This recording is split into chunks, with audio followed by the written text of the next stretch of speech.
In actual ہر لمحہ ان کا ایسا ہی ہوتا ہے کہ جب وہ اولاد کو ہر معاملے میں فوقیت دے رہے ہوتے ہیں، اولاد کے لیے تو سب کچھ کر رہے ہوتے ہیں. اگر ہم ایز اے پیرنٹ دیکھیں، می ایز اے فادر اگر میں دیکھوں تو اب کیا ہو رہا ہے، جو کچھ کر رہے ہیں، جو محنت ہو رہی ہے اولاد کے لیے ہو رہی ہے، جو کام ہو رہا ہے، جو ہم فیوچر کے بارے میں بات کر رہے ہیں، سوچ رہے ہیں، اولاد کے لیے کر رہے ہیں، ان کے اچھے مستقبل کے لیے کوشش کر رہے ہیں. چاہے ان کا اچھے اسکول سے متعلق ہماری ٹینشن ہو، چاہے ان کے اچھے خوراک سے متعلق ہو، ان کے اچھے لائف سٹائل سے متعلق ہو، ان کو مضبوط بنانے سے متعلق ہو، تو باپ ہو یا ماں ہو اپنے اپنے لیول پر دونوں یہ کام کر رہے ہوتے ہیں کہ بچوں کو ہم نے وہ سب کچھ دینا ہے جو کہ ضرورت ہے ان کی. اور حضور پاک صلی اللہ علیہ وسلم نے ہمیشہ حسن سلوک کا درس دیا والدین کے ساتھ. اور سورہ بقرہ کی ایک آیت میں اللہ تعالیٰ فرماتے ہیں کہ ہم نے بنی اسرائیل سے عہد لیا کہ سوائے اللہ کے کسی کی عبادت نہ کرنا اور ماں باپ کے ساتھ نیک سلوک کرنا. یعنی ماں باپ کے ساتھ نیک سلوک کا نہ صرف اللہ تعالیٰ نے حکم دیا بلکہ حضور صلی اللہ علیہ وسلم نے تمام عمر اس پر زور دیا کہ اپنے والدین کے ساتھ برتاؤ اچھا رکھو، ان کو اف تک نہ کہو، والدین کے ساتھ اونچی آواز میں بات نہ کرو. اور حضور صلی اللہ علیہ وسلم فرماتے تھے کہ اگر میری ماں زندہ ہوتی، میں نماز پڑھ رہا ہوتا، وہ مجھے پکارتی تو میں ایک لمحے کی تاخیر نہ کرتا اور میں اپنی ماں کا حکم پہلے مانتا. اسی طرح ایک شخص حضور پاک صلی اللہ علیہ وسلم کے پاس آیا اور اس نے کہا کہ میری والدہ بیمار ہے، بوڑھی ہے، لیکن میں عمرے کی سعادت حاصل کرنا چاہتا ہوں، میں قافلے کے ساتھ روانہ ہونا چاہتا ہوں. تو اللہ تعالیٰ نے فرمایا کہ ماں کی خدمت تمہارا فرض ہے، پہلے وہ فرض ادا کرو اور اس کے بعد تم اللہ کے گھر کی زیارت کے لیے جانا. یعنی ماں اور باپ کا رتبہ اتنا بڑا ہے، اتنا بلند مقام ہے. تو آج اسی معاملے پر مزید روشنی ڈالنے کے لیے، سیرت طیبہ کی روشنی میں والدین کے مقام کے حوالے سے بات کرنے کے لیے ہم نے زحمت دی ہے. مذہبی اسکالر ہیں پروفیسر ڈاکٹر محمود الحسن صاحب. بہت شکریہ سر، آپ نے پاکستان ٹیلی ویژن نیوز کے لیے وقت دیا. سر، والدین کے مقام کی بات ہو رہی ہے، حضور پاک صلی اللہ علیہ وسلم نے کیا تعلیمات دیں، کیا درس دیا، ہمیں والدین کے ساتھ کیسے رہنا چاہیے؟ بسم اللہ الرحمن الرحیم، والصلاة والسلام علی سید المرسلین وعلی آلہ و اہل بیتہ و اصحابہ اجمعین. ناظرین قرآن، اللہ سبحانہ و تعالیٰ اس ساری کائنات کے خالق ہیں، مالک ہیں، رازق ہیں، اور ان جیسی کوئی ہستی نہیں. بے شک اللہ نے اس ساری کائنات کو پیدا کیا اور انسانوں کو اپنی نعمتوں سے نوازا. لیکن جو سب سے بڑی نعمت کسی بھی انسان کو دی گئی وہ اس کے والدین ہیں. اور والدین کا مقام و مرتبہ تو یہ ہے کہ اللہ نے جہاں کہیں بھی قرآن کریم میں اپنی ربوبیت کا اعلان کیا، اس کے ساتھ متصل والدین کی عزت، توقیر اور اطاعت کا حکم دیا. اللہ سبحانہ و تعالیٰ نے ارشاد فرمایا وَقَضَىٰ رَبُّكَ أَلَّا تَعْبُدُوا إِلَّا إِيَّاهُ وَبِالْوَالِدَيْنِ إِحْسَانًا. اور تمہارے رب نے یہ فیصلہ کر لیا ہے کہ عبادت صرف اسی کی جائے گی اور تم لوگ والدین کے ساتھ بہترین سلوک کرو. اب یہاں احسان کا لفظ استعمال کیا گیا. یہ احسان جو ہے یہ ایک اسپیسیفک ٹرمینالوجی ہے. اس کا مطلب حسن سلوک تو آپ کر سکتے ہیں، لیکن اصل یہ ہے کہ احسان کہتے ہیں ہر شے میں بہترین. آپ کے رویے کا جو بہترین حصہ ہے وہ والدین کے لیے ہو، آپ کی خوراک کا جو بہترین حصہ ہے وہ والدین کے لیے ہو، آپ کی محبت کا جو بہترین حصہ ہے وہ والدین کے لیے ہو، آپ کے تعلقات کا جو بہترین حصہ ہے وہ والدین کے لیے ہو. یعنی دی بیسٹ، جو سب سے اعلیٰ ہو، جس سے اوپر کوئی شے نہ ہو. تو اسی لیے اللہ سبحانہ و تعالیٰ نے والدین کو اپنا نام دیا. رب اللہ کی صفت ہے نا، تو اللہ تعالیٰ نے والدین کو بھی رب کہا. رب کسے کہتے ہیں؟ رب اسے کہتے ہیں جو پالتا ہے اور پھر آہستہ آہستہ درجہ کمال تک پہنچا دیتا ہے. اللہ رب حقیقی ہیں، والدین رب مجازی ہیں. اللہ بغیر اسباب کے پالتے ہیں، والدین اسباب کے ساتھ پالتے ہیں. تو پھر اللہ نے یہ بھی حکم دیا کہ تم اپنے والدین کے ساتھ حسن سلوک میں اس قدر آگے نکل جاؤ کہ انہیں کبھی تم سے کوئی ناگواری نہ ہو. ٹھیک، فلا تقل لہما اف، ان کو اف تک نہ کہو. اب یہ جو اف ہے اس کو ذرا سمجھنا، یہ اردو والا اف نہیں ہے. عربی میں اف کہتے کلمہ ناگواری کو. آپ کے ماتھے پہ ذرا سی شکن آ گئی، ناگواری ہو گئی اور آپ نے اپنا موڈ آف کر لیا، تو اس بات کی بھی والدین کے حق میں اجازت نہیں ہے. امام حسن رضی اللہ تعالیٰ عنہ فرماتے ہیں کہ اگر اس سے بھی کوئی چھوٹا کلمہ ہوتا، اف سے بھی کوئی چھوٹا کلمہ ہوتا، کوئی ورڈ ہوتا، تو اللہ والدین کے حق میں اس کو بھی منع کر دیتے کہ تم اپنے والدین کے سامنے ایسا بھی نہ کہو. والدین کسی بات کا حکم دیں, چاہے آپ کی طبیعت مانے یا نہ مانے, اپنے ماتھے پہ شکن تک نہیں لانی. پھر ارشاد فرمایا کہ ان کے سامنے اپنے کندھے عاجزی کے ساتھ جھکا کے رکھو. تمہاری آنکھیں ان کو چیلنج کرتی ہوئی محسوس نہ ہو کہ اب تم جوان ہو گئے ہو, اب تم بڑے ہو گئے ہو, یا تم کوئی رائے رکھتے ہو. دیکھیں والدین اپنی اولاد سے ہمیشہ محبت کرتے ہیں, اور محبت اس لیے کرتے ہیں کہ ان کی اولاد ہوتے ہیں, اور اولاد جب تک اولاد کے سٹیٹس میں رہتی ہے, بچہ بن کے رہتی ہے, تو والدین کی آنکھوں کا تارا رہتی ہے. جب وہ اپنی رائے دینی شروع کر دے, یا بات کو کاٹنا شروع کر دے, یا یہ احساس دلانا شروع کر دے کہ اب ہم بڑے ہو گئے ہیں, تو پھر والدین کے دل میں اس بات سے محبت کی کمی آتی ہے. اگرچہ فطری محبت کم نہیں ہوتی, لیکن انسانی سطح پر. تو اس لیے اللہ سبحانہ و تعالیٰ نے والدین کے بارے میں بہترین سلوک کا حکم دیا کہ آپ نے کسی بھی مرحلے پہ پیچھے نہیں ہٹنا. جب سر والدین کی بات ہو رہی ہے, والدین کو ڈیفائن بھی کرتے ہیں. ایک تو بایولوجیکل پیرنٹس ہیں جنہوں نے جنم دیا ہے آپ کو. جی. آپ کے بڑے بھائی سے متعلق بھی یہی کہا گیا کہ والد کا درجہ رکھتا ہے. استاد سے متعلق بھی یہی کہا گیا کہ آج استاد کا دن بھی ہے کہ استاد بھی والد کا درجہ رکھتا ہے. In laws, father in law and mother in law, آپ کے بالکل والد اور والدہ کی جگہ ہیں. تو جس طرح والدین کی بات ہو رہی ہے, تو میں درست کہہ رہا ہوں سر کہ استاد ہے, بڑا بھائی ہے, ان لاز ہیں, بالکل وہی حکم ان سب کے لیے بھی. دیکھیں بات نسبت کی ہے, جس طرح کہ ابھی آپ نے کہا بات نسبت کی ہے. حضور صلی اللہ علیہ وسلم نے فرمایا تمہارے 3 باپ ہیں. 3 باپ. ایک وہ جو تمہیں دنیا میں لانے کا باعث بنے, ایک وہ جنہوں نے تمہیں تعلیم دی, اور ایک وہ جنہوں نے تمہیں اپنی بیٹی دی. بالکل ٹھیک ہے.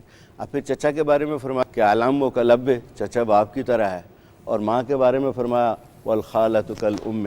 بلکہ ایک بات یاد آئی, ایک آدمی آیا حضور صلی اللہ علیہ وسلم کے پاس اور آ کے کہنے لگا اللہ کے نبی مجھ سے ایک بڑا گناہ ہو گیا, صحیح. کیا میں توبہ کر لوں؟ تو آپ نے فرمایا تیری ماں زندہ ہے؟ کہنے لگا جی نہیں, ماں تو زندہ نہیں ہے. کہا تیری خالہ زندہ ہے؟ کہنے لگا ہاں جی خالہ تو زندہ ہے. کہا جاؤ خالہ کی خدمت کرو, حسن سلوک کرو, مجھے یقین ہے کہ خالہ کی خدمت اور حسن سلوک سے اللہ تمہارا یہ گناہ معاف کر دے گا. خالہ کی خدمت سے یہ گناہ, اور خالہ کی خدمت سے حضور فرما رہے ہیں کہ گناہ معاف ہو جائے گا.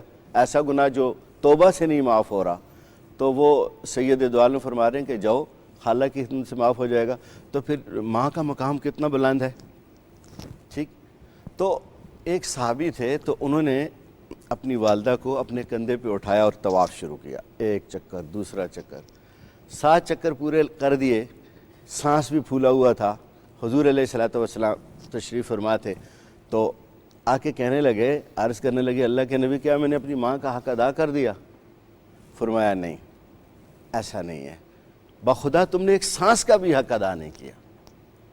ایک سانس کا کیا مطلب ہے کہ تمہیں ماں نے جس مشقت سے جانا اور جس مشقت سے تمہیں پالا, اور اس لمحوں میں جو اس کو ایک ذرا سی تکلیف آئی, تم اس کا ایک سانس کا بھی حق ادا نہیں کر سکے. والدین ہمیشہ لگے رہتے ہیں, اپنی اولاد کے لیے لگے رہتے ہیں, اور کسی صلہ و ستائش کی تمنا کیے بغیر لگے رہتے ہیں. وہ کسی کا شعر ہے نا کہ مجھ کو تھکنے نہیں دیتا یہ ضرورت کا پہاڑ, میرے بچے مجھے بوڑھا نہیں ہونے دیتے. اور جب والدین کی بات ہو رہی ہے, گفتگو ہو رہی ہے, سلمیٰ کی آنکھیں نم ہیں, کیونکہ جو والدین ہیں نا ان کا ہونا آپ کو بہت ہمت دیتا ہے. آپ کے والد کو اللہ جنت میں جگہ دے سلمیٰ, اور اللہ ان کے درجات بلند کرے. ذرا بیٹی اور والد کا جب ذکر بھی ہو, خیال بھی آئے, تو آنکھیں اسی طرح نم ہو جاتی ہیں جیسے سلمیٰ کی نم ہوئی ہیں.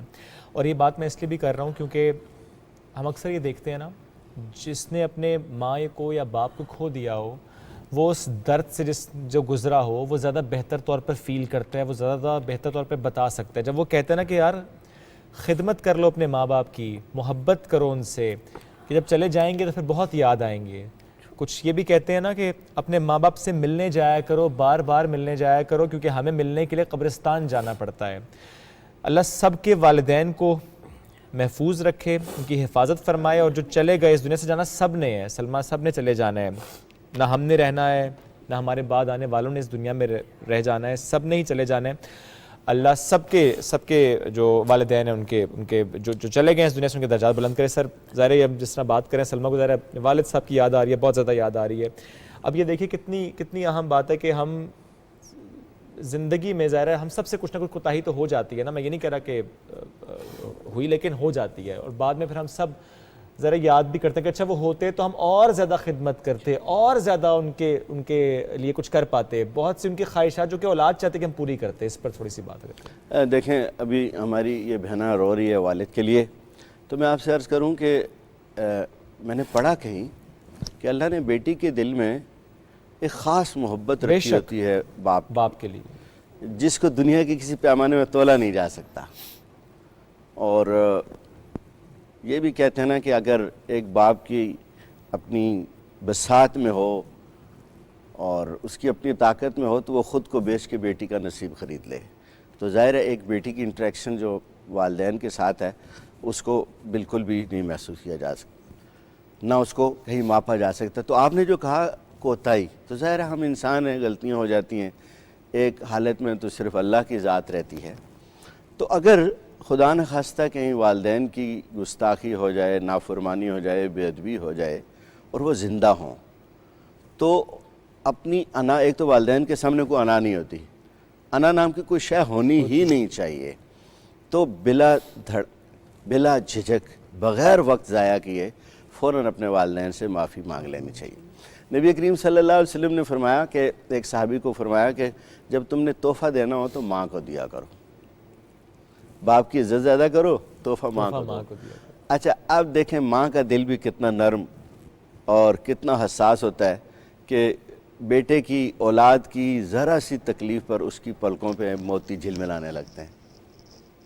کتنا وہ چونکہ تخلیق کے کرب سے گزری ہوتی ہے، اس جیسا احساس کسی میں نہیں ہو سکتا. تو ماں کا دل تو بہت نرم ہوتا ہے، پہلی فرصت میں معافی مانگ لینی چاہیے. جہاں تک والد کا تعلق ہے تو والد نے چونکہ گھر کا نظام چلانا ہوتا ہے، اس کے رویے میں کسی درجے میں وہ وارفتگی نہیں ظاہر ہوتی جو ماں کے دل میں ہے، لیکن محبت تو باپ کے دل میں بھی ہوتی ہے. تو لہذا فوراً سے پہلے اپنے والدین سے معافی مانگ لینی چاہیے. اور اگر خدا نخواستہ وہ اس دنیا سے رخصت ہو چکے ہوں تو تب بھی حضور علیہ الصلوۃ والسلام نے تعلیم دی کہ ان کے جو دوست ہیں ان کے ساتھ جا کے ملا کرو، ان کو تحفے تحائف دیا کرو، تو تدارک ہوتا ہے، اللہ سبحانہ و تعالیٰ معاف کر دیتے ہیں. پھر ان کے لیے آپ ایصال ثواب کریں تلاوت کلام پاک کر کے، اور ان کے نام سے آپ صدقہ کریں، نیکی اور خیر کے معاملے رکھیں. بلکہ آپ کہہ دیں کہ اللہ اس کے بعد جتنی بھی میں نیکیاں کروں گا اور آپ مجھے جتنی نیکیوں کی توفیق دیں گے ان میں سے ہر ایک نیکی میں سے میرے والدین کا حصہ بھی رکھ لیں. اللہ تعالیٰ قبول فرماتے ہیں. اس لیے کہ دیکھیں ماں باپ کی بڑی عظمت ہے.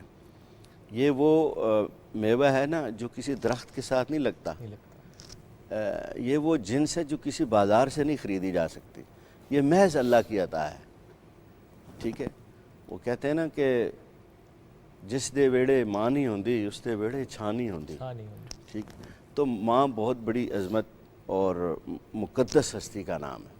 ایک صحابی آئے حضور صلی اللہ علیہ وسلم کے پاس، آ کے عرض کرنے لگے اللہ کے نبی مجھے یہ بتائیے میرے اوپر سب سے زیادہ حق کس کا ہے؟ آپ نے فرمایا ماں کا. پھر عرض کرنے لگے اس کے بعد؟ فرمایا تیری ماں کا. پھر عرض کرنے لگے اس کے بعد؟ فرمایا تیری ماں کا. 3 بار. چوتھی مرتبہ آپ صلی اللہ علیہ وسلم نے فرمایا تیرے باپ کا.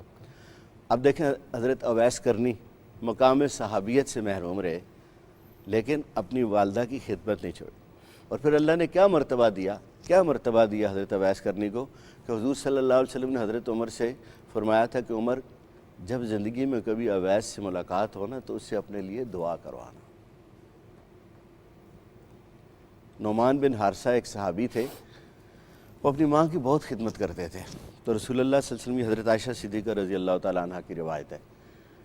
تو فرماتے ہیں کہ نبی کریم صلی اللہ علیہ وسلم نے فرمایا کہ میں جنت میں گیا تو میں نے قرات کی آواز سنی کہ کوئی قرآن پڑھ رہا ہے. تو میں نے پوچھا یہ کون ہے؟ تو جواب دیا کہ نعمان بن حارث. پھر آپ صلی اللہ علیہ وسلم نے فرمایا دیکھا ماں کی خدمت، کہ ماں کی خدمت کی عظمت یہ ہے کہ اللہ جنت میں قرآن سن رہے ہیں اس شخص سے. تو یہ بہت بڑی سعادت کی بات ہے. اگر کسی شخص کے والدین زندہ ہوں اور وہ ان کی خدمت نہ کرے اور ان کی دعائیں نہ لے تو اس نے وہ کیا کہتے ہیں نا، ہاں، کہ وہ صحرا خرید لائے ہیں برسات بیچ کر.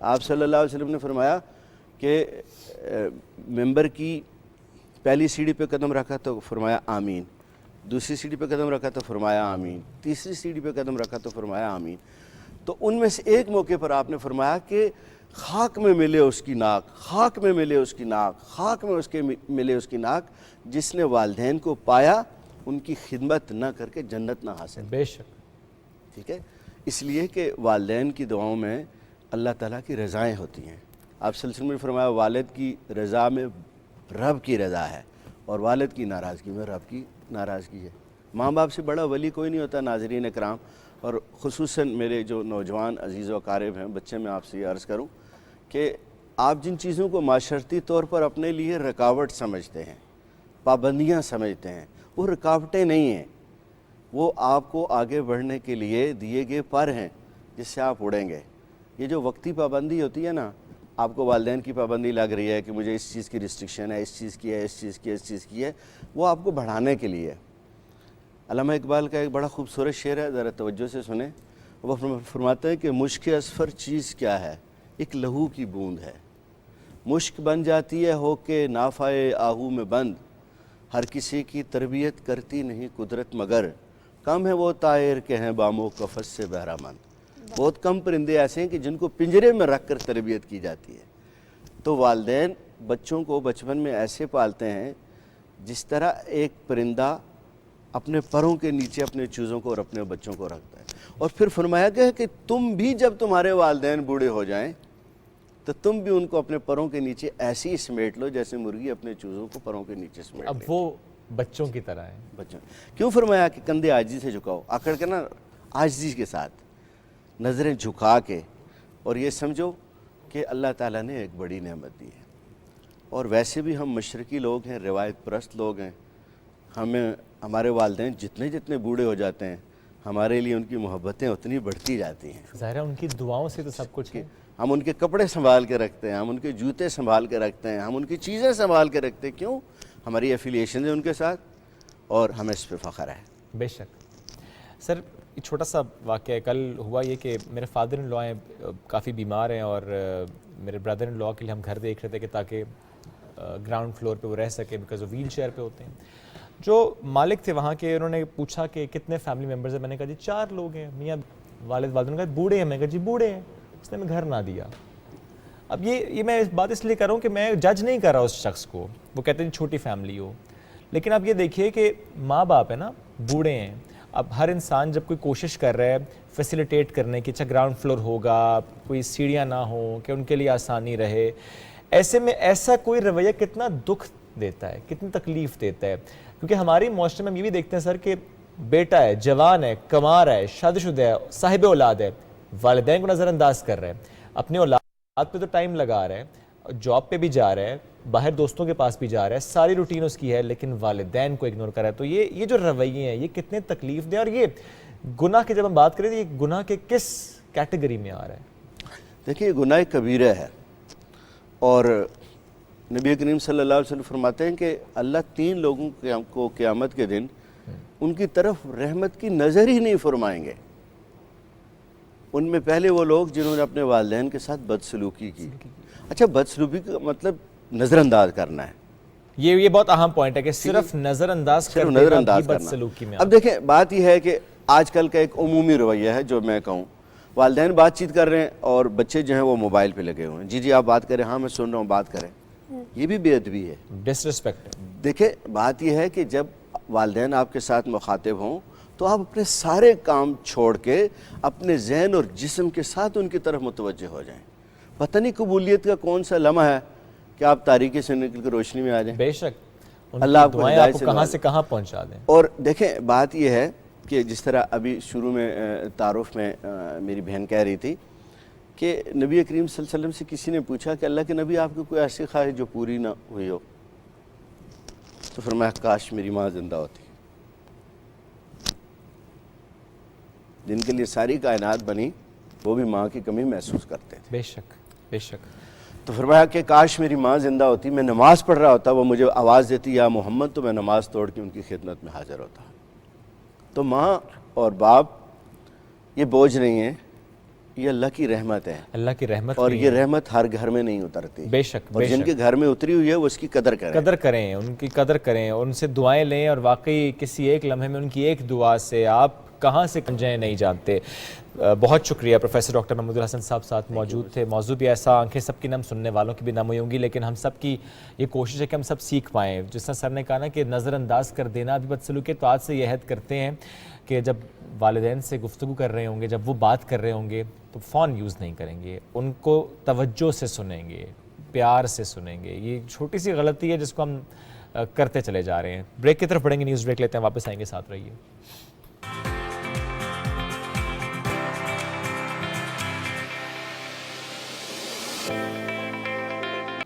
Welcome back after the break. بڑھتے ہیں آگے، جنوری 2022 کی بات کرتے ہیں۔ یاد ہے آپ کو ایک واقعہ پیش آیا تھا کشمیر میں، وادی نیلم میں، دریائے نیلم کے کنارے ایک ریئر ایشین لیپرڈ پانی پینے آیا تھا، اور وہاں کے مقامی لوگوں نے اس کو مار دیا تھا، جس کے بعد نواز شریف صاحب سابق وزیر اعظم انہوں نے ٹویٹ کی تھی، اور انہوں نے اس کا نوٹس لیا تھا، اور انہوں نے کہا تھا کہ جو بھی ذمہ دار ہیں ان کا تعین ہونا چاہیے۔ ایک ٹویٹ ان کی جنوری 2022 کی، اگر ہم ساتھ ساتھ دکھا بھی سکیں آپ کو، کہ جس وقت نواز شریف صاحب نے وہ ٹویٹ کی، اور اس کے بعد ایک ایسی شخصیت میں جن کا اس لیے بھی ذکر کروں کہ انہوں نے اس کو پرسو کیا، اس کیس کو، حنیف ملک صاحب ممبر کشمیر کونسل ہیں، اور اسی سلسلے میں 2 بار لندن گئے بھی، نواز شریف صاحب سے ملاقات، انہوں نے کہا کہ اس کیس کو آپ نے لڑنا ہے، اس چیتے کو آپ نے انصاف دلانا ہے، جانور کو انصاف دلانا ہے۔ کیسے کسی نے مار دیا؟ آخر یہ کیسے ہو گیا؟ اب کل کا دن اس لیے بھی اہم تھا کہ کل ہائی کورٹ مظفر آباد یہاں پر اس کیس کی جو سماعت ہو رہی تھی مسلسل، کل فیصلہ محفوظ کیا گیا ہے۔ تو حنیف ملک صاحب نے ہمیں جوائن کر لیا، ان سے ہم اس پر گفتگو بھی کریں گے۔ السلام علیکم جی، کیسے ہیں آپ؟ سر، لوگ تو انسانوں کا مقدمہ لڑتے لڑتے تھک جاتے ہیں، لیکن آپ نے تو ایک چیتے کا مقدمہ ماشاءاللہ لڑا ہے، اور کل فیصلہ محفوظ، چیتے کی طرح آپ نے، شیر کی طرح آپ نے مقدمہ لڑا ہے۔ سر تھوڑا سا بتائیں، ظاہر ہے جب یہ واقعہ ہوا اس کو نواز شریف صاحب کی ٹویٹ، اور پھر کیسے انہوں نے آپ کو کہا کہ اس کیس کو آپ نے لڑنا ہے؟ بہت شکریہ آپ کو۔ آپ کے علم میں ہے کہ کشمیر جو ہے ایک خوبصورت ویلی ہے، جو پہاڑوں جنگلات کا ایک حسین امتزاج ہے۔ تو موسٹلی جو ہمارا آزاد کشمیر کا ایریا ہے وہ ہلی ہے، اس میں بڑے نایاب جو جانور اور جنگلی حیات پائی جاتی ہیں۔ یہ جس واقعے کا ابھی آپ نے ذکر کیا ہے، یہ 21 جنوری 2022 کا واقعہ ہے کہ ایک مادہ تیندوا جو دریائے نیلم پہ پانی پی رہا تھا، پی رہی تھی، یا جس طرح بھی آپ سے کہیں، تو مقامی لوگوں نے اس کو فائر کر کے زخمی کر دیا۔ تو ظاہر ہے جب وہ زخمی ہو گیا تو اس وقت تک یہ نیوز بریک نہیں ہوئی۔ نیوز اس وقت بریک ہوئی کہ جب وائلڈ لائف والے لوگوں نے اس کو ریسکیو کرنے کے لیے وہ وہاں پہ گئے، اور انہوں نے ابھی آپ نے جو فلم دکھائی ہے، انہوں نے جس طرح اس کو ریسکیو کیا، جس نااہلی کی بنیاد پہ جس طرح انہوں نے اس کو کھینچ کے دم سے پتھروں کے اوپر، اس کی انہوں نے ویڈیو بنا کے وائرل کر دی، کسی نے بنا دی۔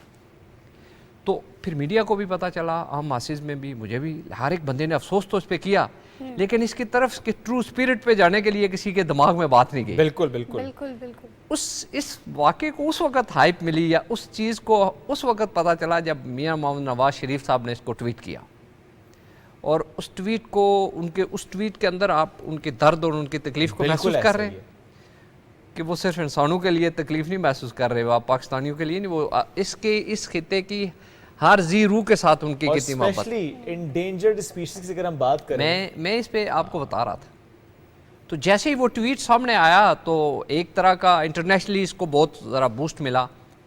پھر مجھے انہوں نے ہدایت کی کہ اس کو آپ نے اس کے ٹرو میرٹ اینڈ اسپرٹ پہ جو ہے نا آپ نے اس کو فائٹ کرنا ہے آزاد کشمیر کے اندر، اور جنگلی حیات کے تحفظ کے لیے مجھے رپورٹ کرنا ہے کہ اس میں آزاد ریاست جموں کشمیر کے اندر ان کے لیے کیا کیا جا رہا ہے۔ تو پھر میں نے فوری طور پر 29 جنوری 2-4 دن بعد ہی جا کے ہائی کورٹ میں ایک ریٹ دائر کی، اور اس ریٹ کو بنیادی طور پر جو آزاد کشمیر کا اینیمل پروٹیکشن ایکٹ ہے 2014 صحیح وائلڈ لائف کے اوپر باقاعدہ ایک ایکٹ بنا ہوا ہے جو اسمبلی نے 2014 کو پاس کیا، اور اس میں یہ ساری چیزیں مینشن ہیں کہ بالکل ٹھیک، جو پروٹیکٹڈ اینیمل ہیں ان کے لیے اسٹیٹ نے کس طرح ذمہ داری نبھانی ہے. بالکل ایسے ہی ہے، بالکل ایسے ہی ہے. تو اس کو بیس بنا کے میں عدالت میں گیا اور میں نے کہا کہ یہ جو وائلڈ لائف ہے اور وہ تمام ادارے جیسے پولیس ہے اور دیگر 2-3 لوگوں کو میں نے فریق بنا کے کہ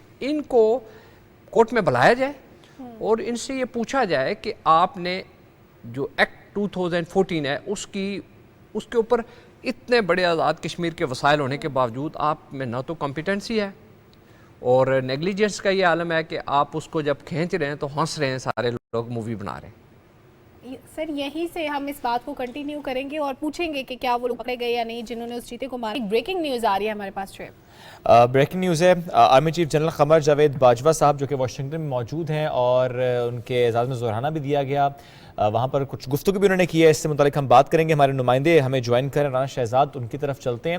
رانا شہزاد پلیز بتائیے گا آرمی چیف کی طرف سے کیا کہا گیا ہے؟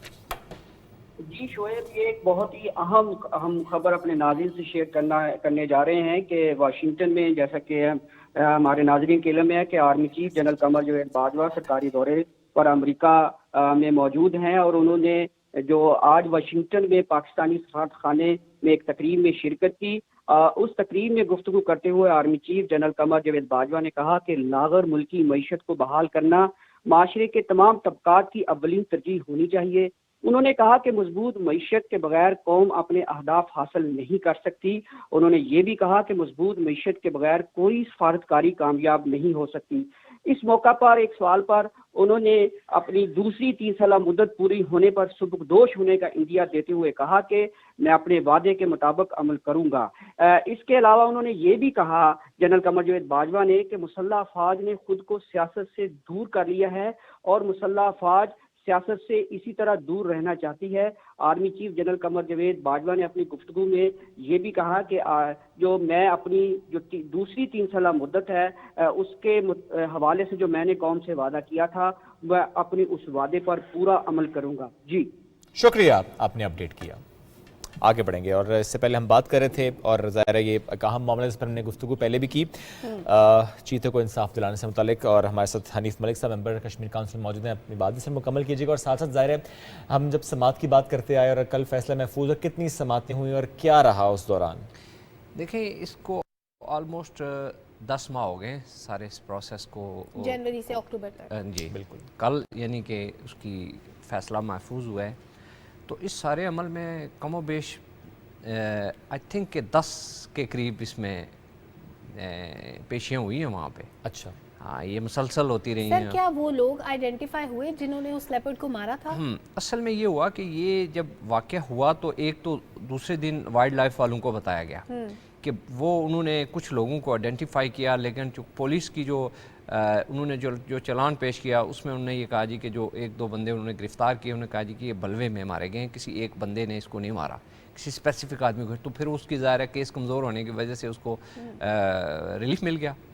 لیکن یہ چونکہ آپ کو وہ جو روایتی پولیس کے طریقے ہیں وہ تو آپ کو پتہ ہی ہوتا ہے کہ مقامی لوگوں کے حوالے سے، تو پھر میں نے اسی چیز کو بیس بنایا ہے کہ ایک تو اس کو ری انویسٹیگیٹ کیا جائے کہ کن لوگوں نے اس چیتے کو مارا ہے اور جو کلپریٹ ہیں ان کو دوبارہ ان کے اوپر پراپر طریقے سے ٹرائل کیا جائے، اور جو ہمارا وائلڈ لائف کا ڈپارٹمنٹ ہے اس کی انکمپیٹنسی کے اوپر جو کوسچن اٹھا ہے ان سے یہ پوچھا جائے کہ آپ کو اتنا جو بجٹ آزاد کشمیر میں دیا جاتا ہے جو پروٹیکشن آف یہ جو اینیملز ہیں اور پلس جو ہیومن بینگز ہیں ان کی پروٹیکشن کے لیے، تو آپ اس پہ کیوں ناکام ہوئے ہیں اس سارے عمل میں.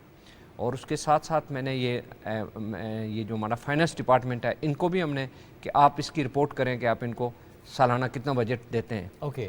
تو تاکہ ہم اس کے ٹرو میرٹ اینڈ اسپرٹ پہ دیکھیں کہ اتنا بڑا ہیوج آپ کو بجٹ دیا جاتا ہے، اتنے لوگ آپ نے بھرتی کیے ہوتے ہیں اور ان کی اہلیت اور قابلیت کا یہ عالم ہے کہ ان کے پاس ایون ایک ڈاٹ گن نہیں ہے کہ آپ ایک زخمی چیتے کو بے ہوش کر کے سڑک تک لے کے. اور یہیں پر سر ہم ضرور چاہیں گے، آئی ایم ناٹ شیور کہ ہم وہ فوٹیج دکھا سکتے ہیں نہیں دکھا سکتے بیکاز ذرا تھوڑی سی سینسیٹیو فوٹیج ہے، لیکن چونکہ ہم اس پہ پہلے بات بھی کر رہے تھے کہ جب زخمی ہوا اس کے بعد ذرا وہ زندہ تو تھا لیکن اسے جس طرح گھسیٹا جا رہا تھا وہ یہ کیا رویہ ہے سر؟ اصل میں یہ بات یہ نہیں ہے، چلیں میں یہ مان لیتا ہوں میں یہ مان لیتا ہوں کہ انہیں اس کو ان کے پاس یہ نہیں تھے، آلات ہی نہیں تھے، لیکن آپ اس ایٹیچیوڈ کو دیکھیں جو ہنسی اور مذاق ہو رہا ہے اس کو وہاں پہ، بالکل بالکل یہ چیز بڑی شاکنگ ہے۔ اچھا سر، جب آپ نے اپنے لائر سے یہ سارا کیس ڈسکس کیا، انہوں نے کیا بتایا کہ اگر کوئی اس طرح بدسلوکی کرتا ہے جانور کے ساتھ، اس پہ ایکٹ کون سے لاگو ہوتے ہیں، کیا دفعات لگتی ہیں؟ دیکھیں بات یہ ہے کہ جو ہمارا آزاد کشمیر کا، چونکہ میں نے آزاد کشمیر چیپٹر سے بات کر رہا ہوں، میں نے اس ایکٹ کا باقاعدہ جو وائلڈ لائف پروٹیکشن ایکٹ ہے 2014 اس کی بات کر رہا ہوں، 2014 اس میں یہ چیزیں ساری انہوں نے اس ایکٹ میں ایک بک کی شکل میں لکھی ہوئی ہیں کہ جس طرح ہیومن رائٹس ہیں اور پھر جو یونیورسل ہیومن رائٹس جو اینیمل رائٹس کا جو مجھے ایگزیکٹلی ڈیٹ یاد نہیں ہے 1948 یا 74 کا یونیورسل اینیمل ایکٹس، یہ تمام چیزوں کے ساتھ ساتھ جو عام بات ہے وہ یہ کہ ہمارا مذہب ہمیں کیا سکھاتا ہے جانوروں کے بارے میں، یہ ساری چیزیں اس ایکٹ کا پارٹ اینڈ پارسل ہیں کہ آپ قرآن اور سنہ کے مطابق جو رائٹس جانوروں کے ان کی پروٹیکشن کے لیے ہم یہ فارم کر رہے ہیں، اور آپ کا یہ کام ہے کہ آپ نے اس کو امپلیمنٹ کرنا ہے آن گراؤنڈس۔ ایگزیکٹلی۔ تو اب آپ آئیں اس طرف کہ یہ ساری باتیں ہونے کے باوجود، چونکہ جو نارملی ہمارے آفسز کے اندر کوئی بھی دفتر یا کوئی بھی ادارہ اس طرح عصر حاضر کے تقاضوں کے مطابق کام کر ہی نہیں رہا، اور ان کے لیے تو بڑا ایزی ایک چیز ہے کہ ہمارے ذہنوں میں چیز ہے کہ شیر انسانوں کا دشمن ہے، ہمارے ذہنوں میں ہے کہ سانپ کو ہم نے دیکھنا ہے تو مارنا ہے، ہم کتے کو پتھر مار دیتے ہیں سر۔ ہم یہ باتیں بچپن سے بچوں کے ذہن میں انجیکٹ کر یہ دیتے جو ہیں۔ ایٹیچیوڈ ہے نا، اس کا مقصد یہ ہے کہ ایک یہ جو ایجوکیشن ہے یہ ہماری پراپر نہیں ہے، بچوں کے اندر ہمیں یہ نہیں سکھایا گیا کہ ان اینیملز کے کیا رائٹس ہیں۔ تو اب جب قائد محترم میاں محمد نواز شریف نے اس بات کو ہائی لائٹ کیا ہے تو میں نے کورٹ کے اندر یہ بات بتائی ہے، رکھی ہے کہ ہمارے کریکلم کے اندر آپ بچوں کو یہ سکھائیں، ان کو یہ بتائیں، اویئرنیس سیشن کریں، زبردست، کہ یہ بچے جو ہیں ان کو یہ بتائیں کہ یہ جانور واقعی خطرناک تو ہیں انسانوں کے لیے، لیکن ان کے بھی رائٹس ہیں۔ لیکن آپ یہ دیکھیں نا، یہ بھی تو بتانا ہے اور سمجھانا ہے بچوں کو کہ ہم جب ان کی ٹیریٹری میں جا رہے ہیں تو پھر ہم مہمان ہیں، ہم کرتے کیا ہیں، ان کی ٹیریٹری میں، جانوروں کی ٹیریٹری میں جا رہے ہیں، ان کے گھر میں جا رہے ہیں اور ان کو ڈسٹرب کریں، ان کو تھریٹ کریں، وہ رسپونڈ تو کریں گے، وہ ریئیکٹ تو کریں گے۔ ایک صرف یہاں بات ختم نہیں ہوتی، بات یہ ہے کہ جو نیچر ہے، جس کی بیوٹی اس دنیا کے اندر یہ جو اینیملز ہیں یہ اس کی خوبصورتی ہے، بے شک، نو ڈاؤٹ۔ اور بہت پیارے۔ جب میں اس کام کے اندر گیا، میں آپ کو یقین سے کہتا ہوں، میں نے بھی آپ کی طرح گھر بیٹھ کے افسوس کیا اس کو دیکھ کے، برا بلا کا، جو ایک اس واقعے سے جو ایک بینگ اے ہیومن بینگ ایک سٹریس ہوتا ہے، میں نے بھی فیل کیا، لیکن یہ میں نے نہیں سوچا تھا کہ میں نے جا کے اس کے لیے فائٹ کرنی۔ اس کے لیے میں سلیوٹ پیش کرتا ہوں نواز شریف صاحب کا قائد محترم کو کہ انہوں نے جھنجھوڑا کہ آپ نے یہ آپ گھروں میں بیٹھے ہیں اور آزاد کشمیر کے اندر جانوروں کے ساتھ اور وہ فالو بھی لیتے رہے آپ سے بار بار، بہت، اور فالو کیا لیتے ہیں جی، میں آپ کو بتاؤں کہ ابھی جو میرا لاسٹ ان کے ساتھ ابھی ایک ہفتہ 1.5 ہفتہ پہلے گیا تو میں 11 دن وہاں، میری 11 دن ان سے ملاقات رہی آفس میں۔ ایوری ڈے میں آفس میں وزٹ کرتا تو میں جاتا تو مجھے کہتے ہیں ملک صاحب تیندوے کا کیا کیا ہے، پنجابی میں کہتے ہیں میں چھڈاں گا نہیں تانوں، میں نے پوچھ کے دسے کی زیادہ فرم ان کا اس قدر۔ پھر میں نے کہا سر کہ جو سچویشن چل رہی ہے، ظاہر ہے کورٹس میں ایشوز ہیں، میں اس کا میرا مشن تو یہ ہے کہ یہ چیز پرولونگ ہو، اس کے پرولونگ ہونے سے یہ تھا کہ لوگوں کو اویئرنیس، جب میں کورٹ میں جاتا تھا ایوری ڈے وہ پریس والے آتے تھے مجھ سے پوچھتے تھے، میں ہر دفعہ وہاں پریس کے سامنے ٹاک کرتا، لوگوں کو پتہ چلتا یہ تیندوا۔ اب آزاد کشمیر کے اندر تیندوا ایک بہت بڑا کیس ہے، بالکل ایسے ہی ہے، بلکہ میرا تو مذاق اڑاتے ہیں میرے سیاسی کلیگز کے، وہ مجھے کہتے ہیں کہ لگتا ہے کہ آپ نے سیاست چھوڑ کے جانوروں کی پروٹیکشن کے لیے کام شروع کر دیا، لیکن یہ بہت ضروری بھی ہے۔ اور اچھی بات ہے، اور ایک چیز اور پوچھتے ہیں، وقت کم ہے کیونکہ ظاہر بھی 1 ہفتہ پہلے آپ ہو کر آئیں کہ وہاں پر رہے بھی، نواز شریف صاحب واپس کب آ رہے ہیں، اس سے متعلق بھی خبر ہے آپ کے پاس؟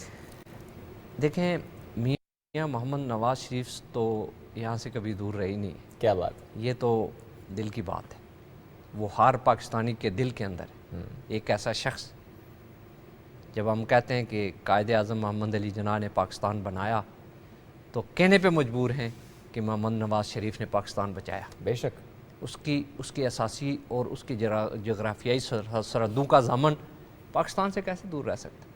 ان کا تو ایک ایک لمحہ، ایک ایک اب دیکھیں، اب آپ سیاستدان بن رہے ہیں، آپ مجھے ڈیٹ نہیں بتا رہے. دیکھیں نہیں میاں صاحب، ظاہر ہے کہ ایک تو ان کی ہیلتھ کے ایشوز ہیں، وہ آپ کے سامنے ہی ہیں. بالکل ایسے ہی ہے، اللہ صحت دے جی. وہ جو فیئر بات ہے وہ یہی ہے کہ یہ بات ہم نے طے نہیں کرنی. ہماری تو بہت خواہش ہے کہ ہم جس جہاز پہ ہم جائیں اسی پہ لے کر اس کو لے کے آئیں. ابھی طے نہیں ہوا. یہ بس ان کے ڈاکٹرز کی معاملات ہیں، جیسے ہی وہ ان کو اجازت دیں گے انشاءاللہ. لیکن خبریں ہیں کہ اسی مہینے آ رہے ہیں انشاءاللہ العزیز. ہماری توقعات تو یہی ہیں کہ ایسا ہو جائے، اللہ کرے اور ایسا ہوگا. ٹھیک ہے، بہت شکریہ. حنیف ملک صاحب ممبر کشمیر کاؤنسل ساتھ موجود تھے، اور جس کیس کو پرسیو وہ کر رہے ہیں اس کا فیصلہ میں، اور انشاءاللہ کچھ دن میں جب فیصلہ سنایا جائے گا پھر ہم اس پر بات بھی کریں گے. اب بڑھتے ہیں آگے، اور اب ہمارے پاس ایک کہانی ہے یوٹیوبر کی. سکسیسفل یوٹیوبر کیسے بنا جائے. یعنی ہم یہ چاہتے ہیں شعیب کہ ویسے ہمارا جو ایم ہوتا ہے وہ کسی نے سچ کر دکھایا، کسی نے ٹرو اسپرٹ کے ساتھ وہ کام کیا ہے اور وہ اتنے سکسیسفل ہیں. میں حیران ہوں. ہم یوٹیوب چینل بناتے ہیں، ہم چاہتے ہیں کہ ہم نے آج ویڈیوز اپلوڈ کرنی شروع کی ہیں، مہینے بعد ہمارے کم از کم 1 ملین تو فالوور ہونے ہی چاہیے. بالکل ایسے. لیکن جناب ایک ایسے یوٹیوبر کی سٹوری ہمارے پاس ہے. ہمارے تو خیر ملین تو کیا، ہمارے تو 500 نہیں ہوتے، لیکن ایک ایسے یوٹیوبر ہیں جنہوں نے یوٹیوبر ایک کم ملین رہتے ہیں. ایگزیکٹلی جناب 9 ماہ میں 9 ملین فالوورز، یہ بہت بڑا ریکارڈ ہے. 9 ماہ 9 ملین، یہ کیسے پاسبل ہے شعیب؟ یہ پوچھتے ہیں جی جن کی کانٹینٹ کیا ہے، ان کو ایگزیکٹلی کرتے کیا ہے. سوشل میڈیا پہ دھوم مچائی ہوئی. سلمان نعمان کی ہم بات کر رہے ہیں. 2 بھائیوں کا نام ایک بچے کا رکھ دیا، یہ کیا بات ہوئی؟ ابو کا نام ہے نعمان. سلمان السلام علیکم، کیسے ہیں آپ؟ وعلیکم السلام، how are you? I am really good. آپ بتائیے. آپ الحمدللہ. سلمان راز بتائیں، 9 مہینے 9 ملین کیا کیا ہے بھائی؟ راز نہیں، میں ٹپ بتا دیتا ہوں لوگوں کو اگر سن رہے ہیں مجھے. یوٹیوب کے اوپر اگر آپ کام کرنا چاہتے ہیں تو کچھ نیا دیں عوام کو. عوام بہت بورڈ. ایسا نیا کیا تھا آپ کے کانٹینٹ میں؟ میرے کانٹینٹ کے اندر میرے فنی سانگز ہوتے ہیں یا میرے فنی کانٹینٹس ہوتے ہیں جو نئی چیزیں ہوتی ہیں. کچھ میں جیسے ایک گانا لے کر آیا تھا کچھ دن پہلے، بڑا وائرل ہوا تھا. ہمارے خاندان میں ایسا نہیں ہوتا، اما نے گھسیٹا ابا نے گھسیٹا. تو اس ٹائپ کی چیزیں بڑی چلتی ہے میری، تو لوگوں نے بڑا سب سے زیادہ ویوز کس ویڈیو پہ آئے ہیں نعمان؟ میری گولے گنڈے کی ویڈیو ہے. میں گولا گنڈا بیچ رہا تھا. ٹھنڈا گولا لے لو، ٹھنڈا گولا، ٹھنڈا گولا. تو میں گولا گنڈا بناتا ہوں اور وہ لال کلر بولتا ہے کہ ریڈ کلر کا گولا گنڈا. اگر میں یا شعیب یوٹیوب چینل پہ ایسے کریں گے تو ہم تو ویئرڈ لگیں گے. ہمیں بھی کوئی ٹپ دے دیں، ہم کیا کریں یوٹیوب پہ. اس نے کہا کچھ نیا کریں. نیا بتائیں گے نا، سلمان کے پاس آئیڈیاز ہوں گے. لیکن وہ تو آپ کا ٹیلنٹ کے اوپر ڈیپینڈ کرتا ہے کہ آپ کے پاس کس چیز کا ٹیلنٹ ہے. اس ٹیلنٹ کو یہ بات بالکل صحیح ہے، کسی کو دیکھ کے نہ کریں. فار ایگزامپل اگر نعمان نے آج 9 ملین سبسکرائبرز حاصل کیے ہیں ود ہز فنی کانٹینٹ، تو آپ یہ دیکھیں کہ ابھی ہمارے ساتھ لائیو بھی موجود ہیں کہ کس طرح سے وہ اپنے کانٹینٹ کو شیئر کریں نا کہ ایکسٹیمپر. لیکن ہم کیا کرتے ہیں، اچھا اس نے کیا نا تو ہم بھی ایسا کرتے ہیں، وہی کرتے ہیں. ہمارا ہو سکتا ہے وہ ٹیلنٹ نہ ہو سکتا ہے کہ سلمہ آپ کا صرف لوگ میک اپ دیکھنا چاہتے ہیں کہ سلمہ اپنا میک اپ کیسے کرتی ہیں. اور یہ بھی ہو سکتا ہے کہ آپ جیسے سلمان کر رہے ہیں تو سلمان کا لب و لہجہ لوگوں کو پسند ہو. اگر کوئی اس کو کاپی کرنے کی کوشش کرے، ریپلیکیٹ کرے، تو وہ ایکسپریشن نہ دے سکے، وہ اتنا انجوائے نہ کرے. اب دیکھیں نا کہ جیسے اگر ایک جملہ آپ سنیں کہ مزہ ہی آ گیا مبشر پتر، تو مبشر ہمیں یاد آتا ہے نا کہ ان کی ویڈیوز بھی بہت مبشر صدیق از اے بگ نیم. اور جناب گوگل نے ادھر جا کے ان کے گاؤں میں ان کی برتھ ڈے سیلیبریٹ کی یوٹیوب نے. اور اسی طرح ہم نے کچھ ہفتے پہلے تراب کا ذکر کیا تھا، شہر میں دیہات کی بات کی تھی یوٹیوب چینل. تو یہ وہ ڈفرینٹ کانٹینٹ ہے جو ہمیں نظر آ رہے ہیں. تو جس طرح ابھی سلمان کی ہم بات کریں ڈفرینٹ کانٹینٹ ہے. ارے سلمان کیسے آغاز کیسے ہوا جب آپ نے سوچا کہ ٹھیک ہے مجھے یوٹیوب پہ آنا ہے؟ Because just 9 months 9 million subscriber. تو کیسے سٹارٹ کیا، اور کیا انیشلی ہی سبسکرائبر آنا شروع ہو گئے تھے، ویوز آنا شروع ہو گئے تھے، یا آپ نے اس کے لیے کوئی جگاڑ بھی کیا؟ نہیں دیکھیں، اگر آپ جگاڑ کر کے یا خرید کے فالوورز بناتے ہیں تو کوئی فائدہ نہیں ہوتا، کیونکہ اس پہ ویوز نہیں آتے. ٹھیک ہے، تو آپ کو بالکل نیچرل کام کرنا ہوتا ہے. میں بناتا رہا ہوں پہلے ویڈیوز. میں نے پہلے ٹک ٹاک بناتا آیا ہوں، تو ٹک ٹاک سے کافی فیم رہی ہے، ہمیشہ لوگ جانتے تھے آلریڈی. تو ان کو میں نے انکریج کرا کہ میں یوٹیوب پہ آ گیا ہوں، چلے آئے. تو کافی کراؤڈ تو ٹک ٹاک سے ہی آ گیا تھا ڈائریکٹ. پھر اس کے بعد وہ ویڈیوز وائرل ہونے لگی. میں نے ایک ویڈیو بنائی تھی جس کے اندر میں چونا لگا رہا ہوتا ہوں، ایک بائک سروس کی طرف سے آتا ہوں اور بولتا ہوں میرے بھائی کی دکان ہے، مجھے کپڑے لینا ہے. کپڑے لیتا ہوں تو بولتا ہوں میرا بھائی باہر کھڑا ہوا ہے بائک لے کر. تو پھر دونوں کو پاگل بنا کے چلے جاتا ہوں کہ بھائی آپس میں پیسے لے لینا, تو ان دونوں کے اوپر پیسے ادھار ہوتے ہیں اور میں جا چکا ہوتا ہوں. تو وہ ویڈیو میری 17 ملین ویوز ہٹ کر گئی تھی 2 ہفتے کے اندر, اور اس کے بعد سے میرا چینل بس چلتا رہا ہے ماشاءاللہ سے. سلمان, کیا آپ ان خوش قسمت لوگوں میں سے جن کا پہلا ہی یوٹیوب چینل چل گیا, یا ہماری طرح کئی بنائے کئی بند کیے کہ چلو یہ نہیں اب نئے آئیڈیا پہ کام کرتے ہیں؟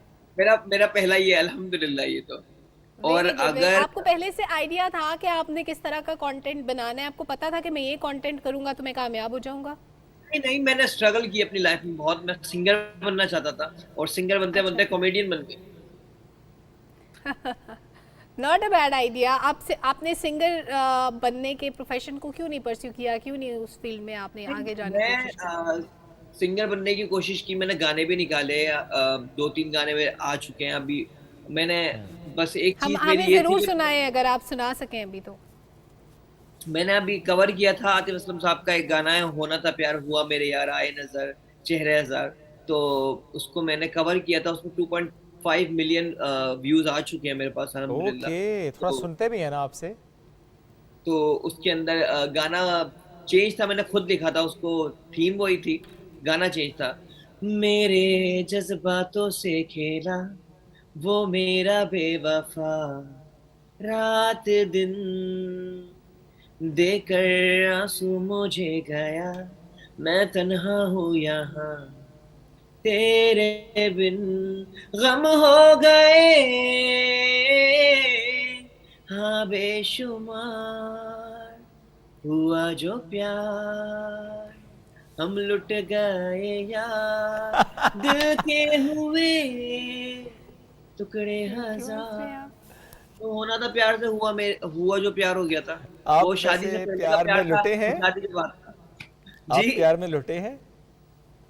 سب لٹ چکے ہیں بھائی, کون نہیں لٹتا. اچھا, نہیں سب لٹ چکے ہیں, جو کہتے ہیں نہیں لٹا وہ جھوٹ بول رہا ہے. وہ بولتے ہیں نا لٹ گئے ہم تو تیری پہلی ملاقات میں, تو لٹتے رہتے ہیں, یہ چیز آپ کو آگے بڑھاتی ہے.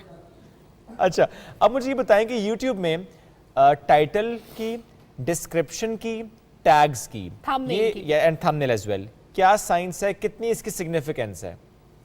دیکھیں یہ تو سب سے مین چیز ہے. اگر آپ کا کیپشن اچھا ہوگا تو انسان رک کے آپ کی ویڈیو دیکھے گا. آپ نے کوئی سسپینس بات لکھ دی, کوئی ایسی بات لکھ دی جو اٹریکٹ کر رہی ہے لوگوں کو, آپ نے لکھ دیا بھائی کہ پی ٹی وی نیوز کے اوپر کچھ ہو گیا, تو لوگ دیکھیں گے کھول کے ایسا کیا ہو گیا, ٹھیک ہے. اور اگر آپ تھمبنیل میں بھی وہی چیز بنا دیں اچھی طریقے سے, اس بندے کو مینشن, اس کی تصویر لگا دیں, اس پر ٹوٹل ٹائٹل لکھ دیں گے بھائی یہ ہو گیا ہے, تو لوگ کھول کے دیکھتے ہیں کہ یہ کیا ہو گیا, چاہے اس میں کچھ ہوا نہیں ہو, لیکن لوگ آتے ہیں, آڈینس بڑھتی ہے آپ کی. تو یہ تو بہت بڑی چیز ہے کیپشن کے اوپر کام کرنا اور تھمبنیل پہ کام کرنا.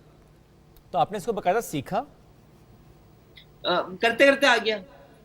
کرتے کرتے آ گیا. جی اوکے, ٹائٹل ہو گیا, ڈسکرپشن ہوگی, ٹیگز کی کتنی امپورٹنس ہے؟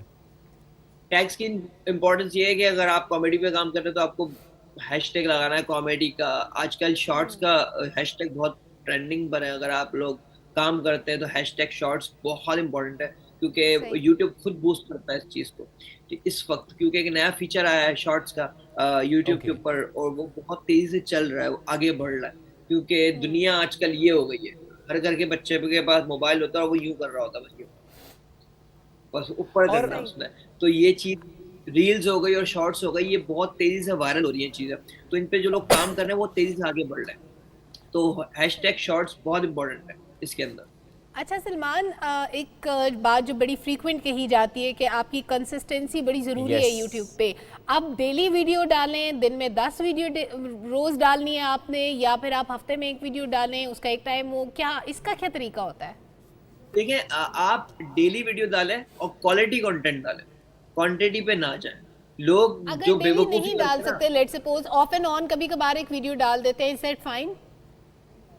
نہیں, آپ کوئی پبلک سیلیبریٹی ہو تو آپ اٹس فائن فار یو. اگر آپ کام کرنا چاہتے ہیں تو آپ کو ڈیلی کرنا پڑے گا. آپ ایک دن بنا لیں, اس میں 30 ویڈیو بنا لیں اور 30 ویڈیو ڈیلی ڈالتے ہوئے چلیں, وہ بیٹر ہے. اور کیا ڈیلی جو آپ ویڈیو ڈال رہے ہیں اس کا ٹائم سیم ہونا چاہیے؟ آج 4 بجے ویڈیو ڈالیے تو کل بھی 4 بجے آپ نے ویڈیو ڈالنی ہے؟ موسٹلی آپ ٹائم سیم رکھیں تو بیٹر ہے, آپ کی آڈینس بن جاتی ہے, انہیں پتا ہوتا ہے کہ بھائی 4 بجے ویڈیو آ جائے گی, تو وہ کھول کے دیکھ لیتے ہیں, ایک کمیونٹی بن جاتی ہے. اور بالکل، سلمان اسی بالکل، کمیونٹی بالکل۔ سے متعلق بھی کہا جاتا ہے نا کہ اچھا اگر آپ کی طرح کا کام کوئی اور کر رہا ہے، اس کی اچھی فالوئنگ ہے، تو آپ اپنی ویڈیوز کمیونٹی میں ڈلواتے ہیں. اسی طرح بہت سے لوگ آپ سے کہتے ہوں گے کہ یار ہماری ویڈیوز اپنی کمیونٹی میں ڈالو، پروموٹ کر دو ہمیں. یہ کیا معاملہ ہوتا ہے؟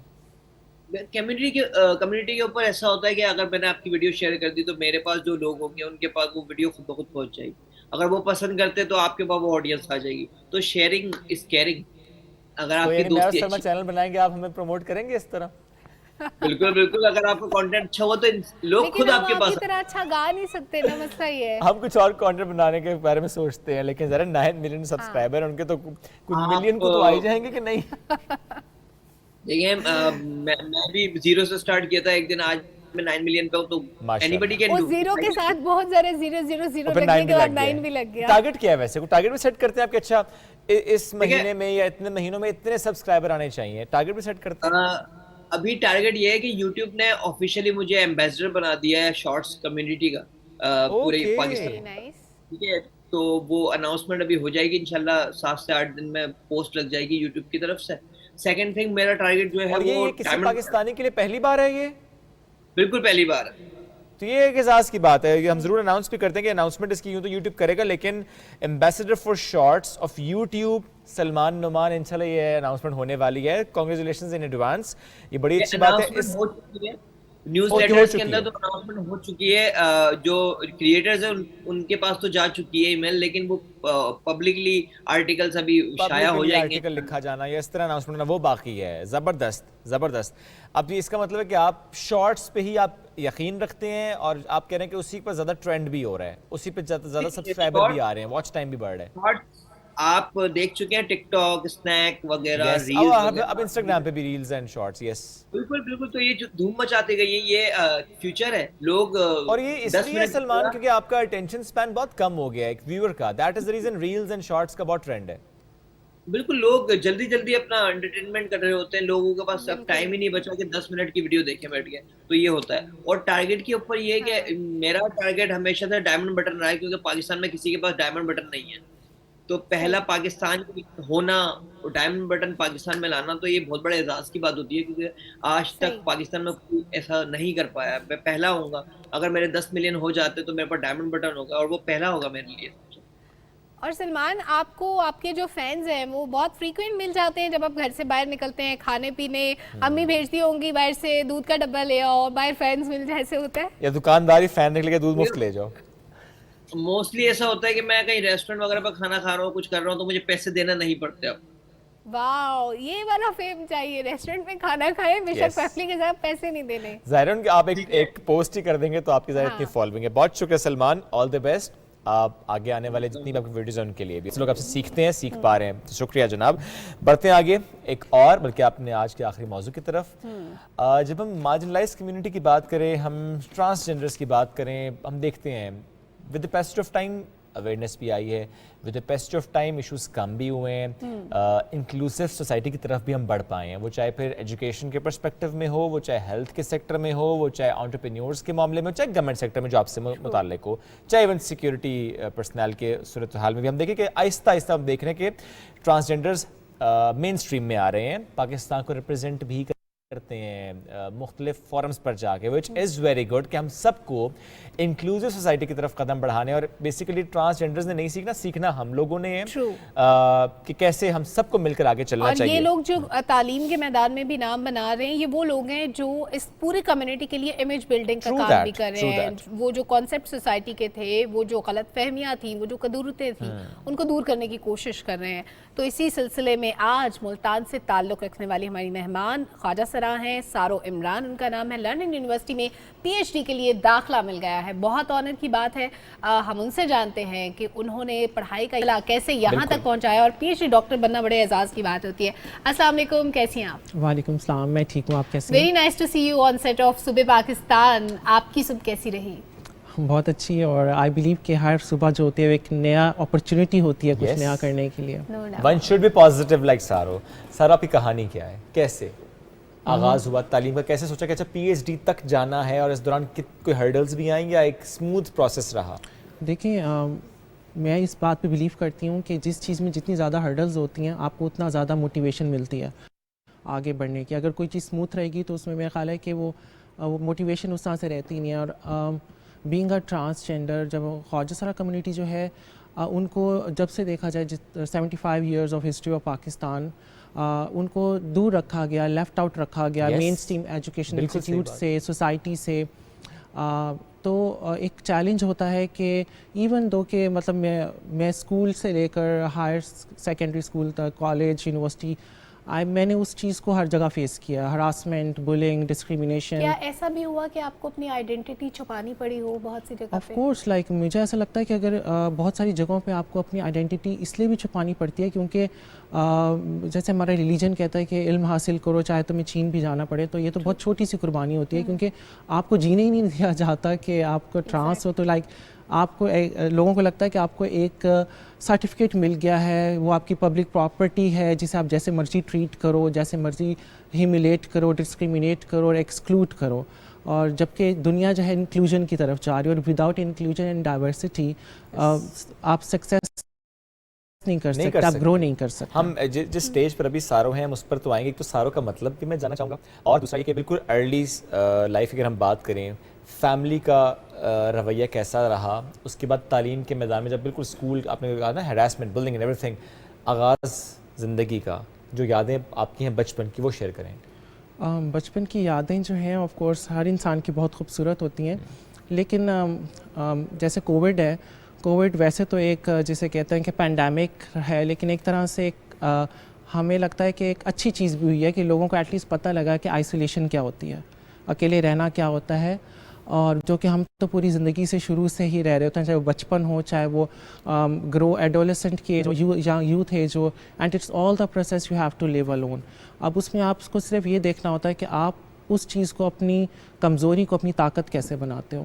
اور بچپن کی یادیں آف کورس لائک مجھے اچھی طرح یاد ہے کہ میری گڑیاں ہوتی تھیں اور وہی میری سہیلیاں ہوتی تھیں, اور مجھے ان کے ساتھ ایک اتنی ایموشنل اٹیچمنٹ تو آج تک فیل ہوتی ہے. سارو نارملی یہ دیکھا ہے نا سوسائٹی میں, اگر کوئی ٹرانسجینڈر بچہ کسی فیملی میں ہوتا ہے, جیسے جیسے وہ گرو کرنا شروع ہوتا ہے, اس کے پیرنٹس کو پتہ چلتا ہے کہ یہ اب باقی بچوں کے ساتھ نہیں کھیل سکتا, ہمیں اس کی وجہ سے کہیں پہ بات سننی پڑتی ہے, وہ علیحدہ کر دیتے ہیں اس بچے کو. پھر وہ بچہ ایک دن تنگ آ کے دور چلا جاتا ہے, بھاگ جاتا ہے, وہ فیملی کے ساتھ نہیں رہتا. اور نارملی ٹرانسجینڈرز کی جو پرورش ہوتی ہے وہ اپنے پیرنٹس سے الگ ہوتی ہے, بہن بھائیوں سے الگ ہوتی ہے. کیا آپ کی پرورش بھی اسی طرح ہوئی یا پیرنٹس نے ساتھ دیا؟ میرا ہمیشہ سے ایک چیز تھی کہ جیسے کہتے ہیں نا چیریٹی بگنز ایٹ ہوم, تو آئی گیس چینج بھی آلسو بگنز ایٹ ہوم. تو میں نے ہمیشہ سے ایک چیز تو طے کر لی تھی کہ کچھ بھی ہو جائے گا گھر نہیں چھوڑوں گی.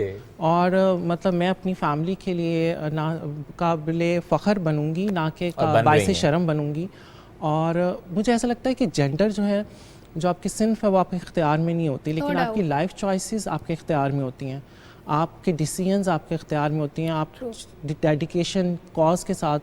کیونکہ مجھے ایسا لگتا ہے کہ آپ کسی بھی کنٹری کا, کسی بھی اکانومی کا, کسی بھی سوسائٹی کا جب ایسڈ بنتے ہو تو آپ کی رسپیکٹ آٹومیٹکلی آ جاتی ہے. And that is very important کہ ہم یہ ریئلائزیشن لے کر آئیں, نہ صرف with in our own community بلکہ سوسائٹی میں بھی, کہ وہ ہمیں مین اسٹریم کریں. ہمیں الگ الگ نہیں ہونا, ہمیں الگ الگ دنیا نہیں بنانی, ہمیں اس دنیا میں رہنا ہے اور ہمیں اکٹھے چلنا ہے. اور لائک کہ جو کسی بھی جو تصویر ہوتی ہے اس کے سب رنگ ہی خوبصورت ہوتے ہیں, صرف دو رنگوں سے ایک تصویر نہیں بنتی. اور میرا خیال ہے کہ ہمیں ایکسیپٹ کرنا چاہیے ڈائیورسٹی کو, چینج کو, اور ہم کر رہے ہیں اسپیشلی جب سے مطلب کہ 2018 کے بعد سے کافی چینج آیا. مطلب ہم دیکھ رہے ہیں کہ ٹرانسجینڈر لوگوں کو, ہم نے فرسٹ ٹرانسجینڈر لائر بھی دیکھی, ہم نے ڈاکٹر بھی دیکھی, ہم نے اینکر بھی دیکھی, اور جو ہے گورنمنٹ سیکٹر میں بھی دیکھی. Even I am also working with Punjab AIDS control program کہ ہم اس کو ہیلتھ پریونشن پہ کام کریں. اس کے علاوہ I am the focal person from social welfare department for skill development and entrepreneurship for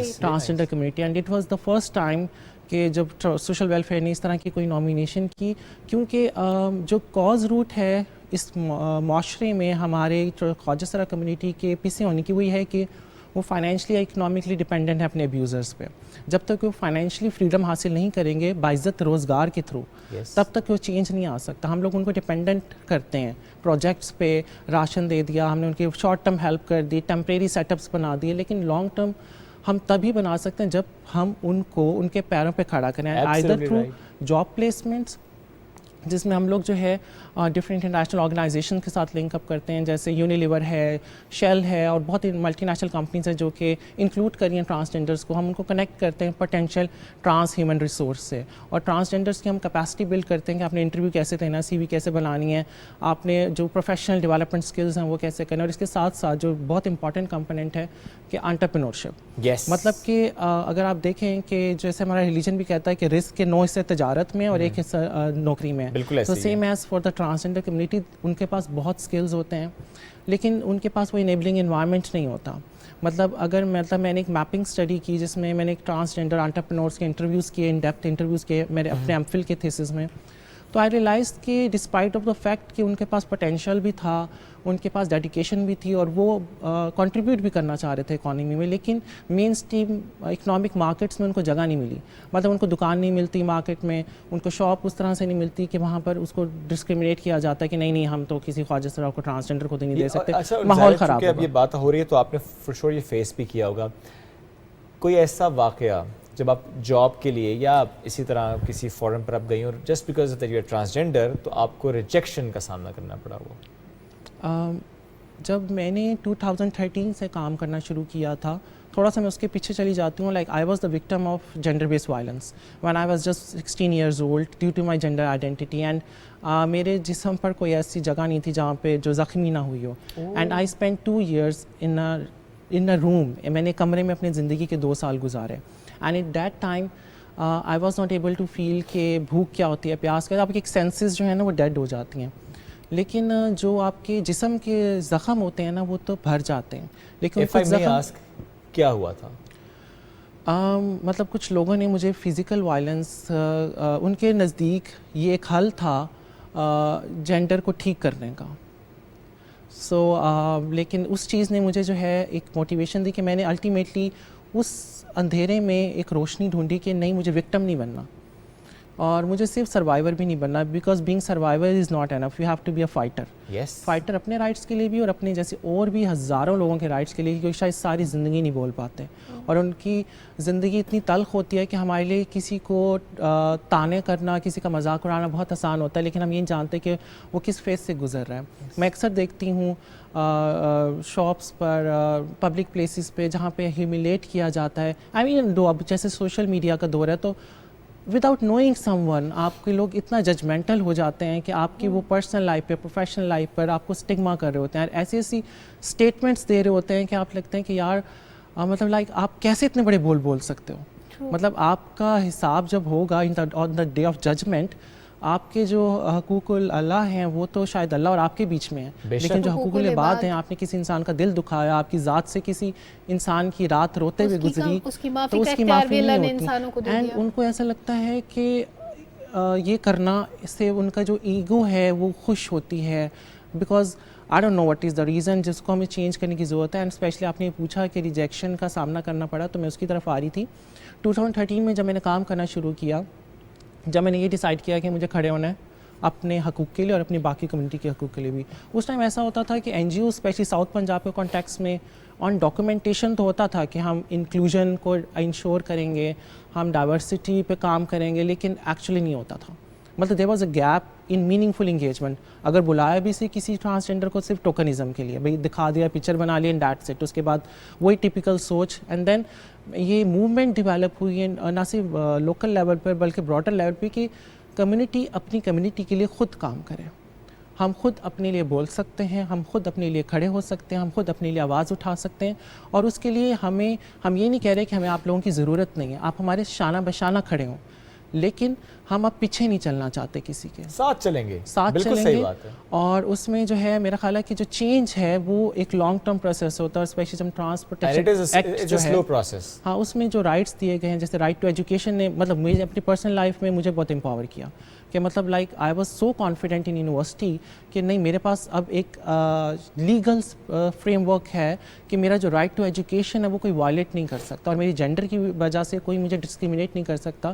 اور فارچونیٹلی میرا جو ایم فل میں نے بہاؤدین ذکیہ یونیورسٹی سے کیا کامرس میں, اور میرے ٹیچرز بہت کوآپریٹیو تھے اور ابھی تک وہ بہت انکریج کرتے ہیں. اور جو کہ بہت پی ایچ ڈی کرنے کا خیال کیسے آ گیا آپ؟ پی ایچ ڈی کرنے کا خیال مجھے اس طرح سے آیا کہ ایک تو مجھے ہمیشہ سے یہ تھا کہ اگر کوئی چیز آپ کی تقدیر بدل سکتی ہے تو وہ ہے تعلیم. No doubt. اور صرف تعلیم نہیں، شعور اور تعلیم دونوں مل کر. اور دوسری چیز یہ ہے کہ 2013 سے لے کر اب تک 9 سال میرا جو ایکسپیرینس رہا وہ لوکل لیول پر پروویژنل، نیشنل، ریجنل، انٹرنیشنل میں نے کافی کام کیا، کافی جگہ پریزنٹ بھی کیا پاکستان کو. اور جو کہ ایک بہت خاص فیلنگ ہوتی ہے کہ جب آپ پاکستان کو ریپرزینٹ کرتے ہیں. آئی فیل سو پریویلیجڈ کہ مجھے بہت دفعہ موقع ملا.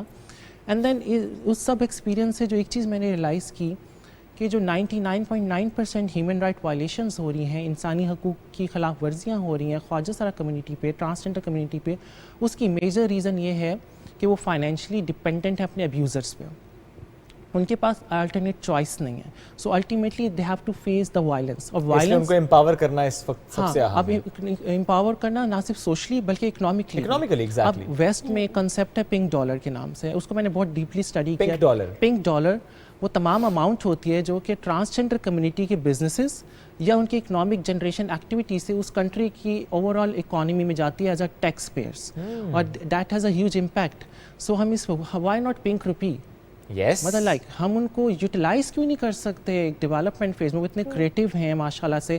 اگر آپ جرنلی مطلب ڈسپائٹ دا فیکٹ ان کو وہ اپرچونیٹیز نہیں ملتی، ان کے پاس وہ ریسورسز نہیں ہوتے سیکھنے کے. اس کے باوجود ایک دوسرے سے سیکھ کے جیسے بھی ان کے اسکلز اتنے اچھے ہوتے ہیں، لیکن ہم نے کیا کرنا ہے ان کے اسکلز کو بزنس ماڈلز میں ڈیولپ کرنا ہے اور ان بزنس ماڈلز کو انٹیگریٹ کرنا ہے مین اسٹریم مارکیٹ میں. اور میرا جو پی ایچ ڈی ہے دیٹ از ان انٹرپرینورشپ. اور جو میرا جو ریسرچ ہوگا براڈر لیول پر that will be understanding the opportunities and obstacles face by transgender and khwaja sira community in South Asia.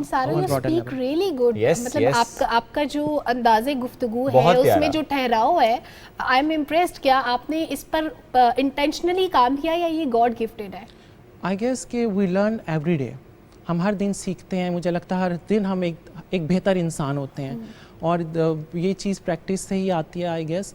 اور میں بس یہی بات کری تھی ان the long run I feel that کہ جب پی ایچ ڈی کے بعد جو میرا جو ڈاٹا ہو وہ اتنا ویلڈ ہو، آتھینٹک ہو کہ جس میں ہم پالیسی میکنگ پہ بات کر سکیں، اس کو ایویڈنس بنا کے دیکھیں یہ مسئلے ہیں، اس کی یہ وجہ ہیں اور یہ وہ طریقے ہیں، یہ وہ ہائپوتھیسز ہیں جو کہ ہم نے سکسیسفلی ایکسپیریمنٹ کیے ہیں تھرو ریسرچ، پراپر ریسرچ. اور اس کو آپ انٹیگریٹ کریں اپنی پالیسیز میں تو آپ اس کمیونٹی کو نہ صرف خود کے لیے ان کے لیے امپاور کر سکتے ہیں، سیکنڈلی اس سوسائٹی کے لیے بھی امپاور کر سکتے ہیں، اینڈ مور براڈر لیول نہ صرف پاکستان کے لیے بلکہ گلوبل گروتھ اینڈ ڈیولپمنٹ میں ان کا کنٹریبیوشن لے کر آ سکتے ہیں. ایگزیکٹلی ایسے ہی ہے. اور کوئی بھی کمیونٹی، بیکاز جب ہم اکنامکس کی بات کرتے ہیں is a very technical thing, money hold power. جس کے پاس پیسہ ہے اس کے پاس پاور ہے. یہ سچ ہے لیکن یہ ایسا ہی ہے. تو اگر جو کمیونٹی مارجنلائزڈ ہے اگر ان کے پاس پاور ہوگی in terms of having financial resources through respectable livelihoods, کہ وہ اس چیز سے جس میں ان کو 75 سال دھکیلا گیا، سیکس ورکنگ، بیگنگ، ناچنے گانے میں، ان کو وہاں سے نکال کے ایک باعزت روزگار کی طرف لے کر آئیں. جس سے ایک چیز یہ ہوگی وہ خود امپاور ہوئے. 2 سال بعد 5 سال بعد وہ ایک ماڈل ڈیولپ ہوا، پھر انہیں اور ٹرانسجنڈر انکلوڈ کر دیا اور لوگوں کو امپاور کیا. ہاں وہ it will be a cycle چل پڑے گی. یہ سائیکل چل پڑے گا. اور اس میں جو ہے دوسری چیز یہ ہے کہ جب ہم ٹیکس پیئرز ہوتے ہیں نا تو ہماری سے الٹیمیٹلی بڑھ جاتی ہے اپنے رائٹس کے لیے ریکلیم کرنے کے لیے، رادر دین کہ ذرا آپ کنٹریبیوٹ کر رہے ہیں سوسائٹی میں. ہم کنٹریبیوٹ کر رہے ہیں، وی آر دا کنٹریبیوٹرز. ہم بوجھ نہیں ہیں، ہم کنٹریبیوٹ کرتے ہیں. اور میرا خیال سے کہ اگر ہم اس چیز میں، کیونکہ اب جو انٹرنیشنلی ایک بہت انوویٹیو اپروچ چل رہی ہے کہ ایون ڈیولپڈ کنٹریز بھی، آئی واز ان کینیڈا ان جون، اور وہاں پر میں نے دیکھا کہ جو انٹرپرینورشپ ہے اس کو بہت ویلیو دی جا رہی ہے، انکریج کیا جا رہا ہے کہ جو یوتھ ہے وہ انٹرپرینورشپ کی طرف آئے. ہے کہ انٹرپرینورسی کا دور ہے and out of the box چیزیں کریں، بیکاز ٹریڈیشنل سیٹنگز اب نہیں چلیں گے. اب آپ کو سولوشن بیسڈ کام کرنا ہے اور پرابلم آئیڈینٹیفیکیشن پہ کام کرنا ہے. ریلیٹڈ ٹو ایک broader benefit with intention of corporate social responsibility, کہ آپ کا بزنس جو ہے وہ آپ کو تو امپاور کر رہا ہے، اس کے ساتھ ساتھ آپ کی کمیونٹی کو بھی امپاور کر رہا ہے، کتنا زیادہ سپورٹ کر رہا ہے. اور سوسائٹی میں کیا پازیٹیو کنٹریبیوشن ڈال رہا ہے کہ لوگوں کو یہ امیج جائے کہ نہیں اب یہ کمیونٹی وہ نہیں ہے کہ جو ہمارے آگے ہاتھ روک نہیں سکتے. جی. اینڈ آئی آلویز لائک کہ جو میرا ہاتھ ہے وہ ہمیشہ دینے والا ہونا چاہیے. اللہ کرے ہمیشہ ایسے رہے. ایک چیز اور، وقت بڑا مختصر ہے، یونیورسٹی آف ویسٹ منسٹر کب جا رہی ہیں؟ It will be hopefully in early 2023. And اس سے پہلے کچھ پری ورک ہوتا ہے، جیسے میپنگ ہوتی ہے کہ ہم میپنگ پہ کام کرتے ہیں، لٹریچر ریویو ہوتا ہے، اور اس میں ہم اپنا ڈاٹا کو تھوڑا سا ریفائن کرتے ہیں, بیکاز پہلے ایک جرنل پرپوزل ہوتا ہے, پھر اس کو موڈیفائی ہوتا ہے, اٹس اے سیریز آف تو ابھی اسٹیپس. ایڈمیشن آپ کا ہو گیا, یہ اسکالرشپ پہ ہے یا اٹ از لائک کہ آپ ڈپینڈ کرتا ہے کہ آپ کے اگر گریڈس اچھے آتے رہیں گے تو it will be continue, otherwise بڑا ایکسپینسو ہو جائے گا of course. So I guess کہ ایچ ای سی یا گورنمنٹ آف ہماری دعائیں پاکستان آپ مجھے کے سپورٹ ساتھ کرے گی. تو یہ ایکسپیکٹ کر رہی ہیں HEC کی سپورٹ؟ Yeah, definitely, because کسی I will be program میں going. apply کیا آپ نے؟ Yeah, I will be going as an ambassador. Okay. مطلب لائک کہ میں پاکستان کو ریپرزینٹ کر رہی ہوں, نہ صرف پاکستان کو بلکہ دنیا کو یہ امیج بھی دوں گی, دیتی بھی رہی ہوں, اور اب بہت اسٹرانگلی دوں گی کہ پاکستان میں صرف ٹرانسجینڈر پہ وائلنس نہیں ہوتا, ان کو مارا نہیں جاتا. وہ یہاں پر یہ وہ ملک بھی ہے جہاں سے ٹرانسجینڈر اٹھ کر انٹرنیشنل آپ کے شانہ بشانہ بیٹھ کر ڈاکٹریٹ لیول تک بیٹھ. ماشاءاللہ جی, آل دی بیسٹ اللہ تعالیٰ آپ سارو, کو آل دی کامیابی دے. بیسٹ. بہت بہت اچھا لگا, یو اسپیک سو ویل کہ واقعی انسان کھو جاتا ہے گفتگو میں. آپ کو بہت کامیابی دے جی, آپ جیسے اور ٹرانسجینڈرز ہمیں اسی طرح سے ایک ملک کا نام روشن کرتے نظر آئیں. اور یہ میں پھر کہوں گا, جیسے میں نے آغاز میں کہا تھا کہ ہم سب کو سیکھنا ہے as a society, as an individual, کہ انکلوسیو سوسائٹی کی طرف اگر ہم نے قدم نہ بڑھائے, اپنا رول پلے نہ کیا, جو بھی شخص اس میں ریزسٹنس کا رول پلے کرتا ہے اس کے آگے ہم نے بیریئر بننا ہے, ہم سب نے مل کر بننا ہے. وقت کے ختم, ملاقات کریں گے کل. اپنا بہت سا خیال رکھیے, دعا میں یاد رکھیے. اللہ حافظ.